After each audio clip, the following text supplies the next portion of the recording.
হাসপাতালের এই আহাজারি নিহত বাবুলের স্বজনদের। সুস্থ করতে হাসপাতালে আনা বাবুলের এমন মৃত্যু কিছুতেই মেনে নিতে পারছেন না স্বজনরা। শনিবার সকালে পুলিশের সহায়তায় উদ্ধার হয় মরদেহটি। পরিবারের অভিযোগ, দীর্ঘ সময় নিখোঁজ থাকলেও এ বিষয়ে কোনো সহযোগিতা করেননি হাসপাতাল কর্তৃপক্ষ। দায়িত্বে অবহেলার কারণে বাবুলের মৃত্যু হয়েছে বলে দাবি স্বজনদের। তাহলে তোমরা যে 3 দিন হয়ে গেছে বাথরুম কেন পরিষ্কার করো না? এটা কি কোনো নিয়ম নাই? এটার বিচার পাই, এটার বিচার চাই, ন্যায্য যেটা বিচার হবে এই বিচার আমরা চাই। যে হাসপাতালে 3 দিন, যেহেতু বৃহস্পতিবার, আজকে শুক্রবার, আজ শনিবার, এই 3 দিনের ভিতরে কেন এখানে ওয়াশরুমে তো পরিষ্কার করার দরকার, এই পরিষ্কারটা কেন হইলো না? উনি নিখোঁজ হয়েছে বৃহস্পতিবার দিন মধ্যরাত্রে এবং ওনাকে উদ্ধার করা হয়েছে শনিবার দিন ভোররাত্রে। প্রচণ্ড শ্বাসকষ্ট নিয়ে গত বৃহস্পতিবার শরীয়তপুর সদর হাসপাতালে ভর্তি হন বাবুল ব্যাপারী। পুরুষ ওয়ার্ডের মেডিসিন বিভাগের 7 নম্বর শয্যায় চিকিৎসা চলছিল তার। চিকিৎসাধীন অবস্থায় ওই রাতেই নিখোঁজ হয় বাবুল। অনেক খোঁজাখুঁজির পর তার সন্ধান না পেয়ে চিকিৎসক ও নার্সদের সহায়তা চেয়েও তা পাওয়া যায়নি বলে অভিযোগ ভুক্তভোগী পরিবারের। ডাক্তার নিরাপয় কাকে আমরা তাই রয়েছেন কা আমি জানি এই হলো কথা। হ্যাঁ আমার লগে বিচে বলে হলো যে এই রুগীটা কই যাইতে হলো আর কিছু নাই।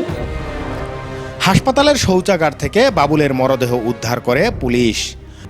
ময়নাতদন্তের জন্য মরদেহ পাঠানো হয় মর্গে। ময়নাতদন্ত শেষে মরদেহ নিতে গিয়ে তৈরি হয় নতুন জটিলতা।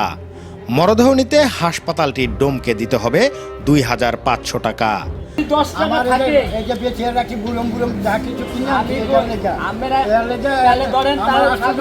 অথচ ময়নাতদন্তের সবকিছুই হওয়ার কথা সরকারি খরচে।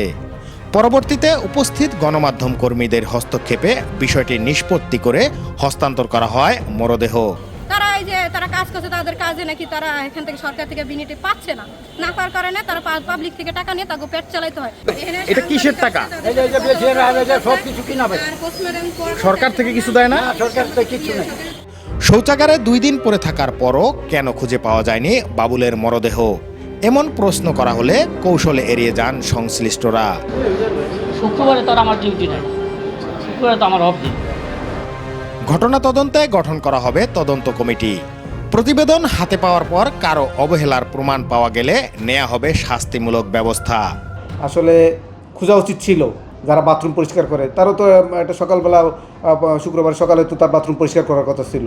এখন সেও যেহেতু করছে কি না প্লাস এই ব্যাপারে এখন তো আমি আমার যারা আছে তদন্ত কমিটি করে যে কারা কারা এটার সাথে মানে কার কার ডিউটি ছিল এবং আমাদের কী করণীয় ছিল, আমরা কী করি নেই এবং কার কারা এটা দোষী সেই ব্যাপারে আমরা যদি তদন্ত কমিটি করে সেই অনুযায়ী তদন্ত রিপোর্ট অনুযায়ী আমরা ব্যবস্থা নিব। নিহত বাবুল বরিশাল জেলার মুলাদি উপজেলার পূর্ব তয়কা এলাকার আলী ব্যাপারীর ছেলে। নুরুল আমিন রবিন, চ্যানেল 24, শরীয়তপুর।